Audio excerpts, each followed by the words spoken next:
আজকে 21শে ফেব্রুয়ারি উপলক্ষে ফেসবুকে স্ট্যাটাস না দেওয়ার কারণ একটাই হলো আমার এই টুকটুকি। তো কেন কথা বলবো, আজকে সকালে আমার অনেক মনটা খারাপ, অনেক ভয়ও পাইছি এই টুকটুকির জন্য। মানে সকালে তো টুকটুকি হারিয়ে গেছিলো গা। মানে সকালে ওটা ছেড়ে দিয়ে প্রতিদিনের মতো আমি একটু বাসায় বসে আসছিলাম। ও বেড়াইতে বেড়াইতে কই যে চলে গেছে, মানে কোনো হদিস নাই। পরে আমি আমার বাসার আরও কয়েকজন মিলে সবাই আরও খোঁজাখুঁজি করার পরে লাস্টে আমরা হালই ছেড়ে দিই যে ওরা হয়তো আর খুঁজে পাওয়া যাবো না।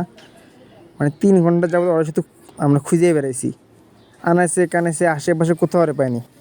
লাস্টে মনে করছে ও তো কোথাও চলে গেছে গা। তো পরে মন খারাপ করে বসে থাকলাম, পরে কোনো স্ট্যাটাসে কিছু দিলাম না। পরে যখন আমি নামাজ পড়তে যাই, অনেক আল্লাহ বিল্লাহ করার পরে যখন নামাজ পড়তে যাই, তখন দেখি ও কোথা থেকে জানি চিল্লায় উঠছে। পরে আবার আমরা সবাই মিলে খোঁজাতে শুরু করলাম। ও একবার চিল্লায় ওরা খুঁজে পাই না। পরে লাস্টের দিকে আমাদের যে টিনের চালটা আছে, মানে সানসেটের উপরে ও বয়া আসছিল। পরে ওখান থেকে চিল্লাচিল্লি শুরু করছে।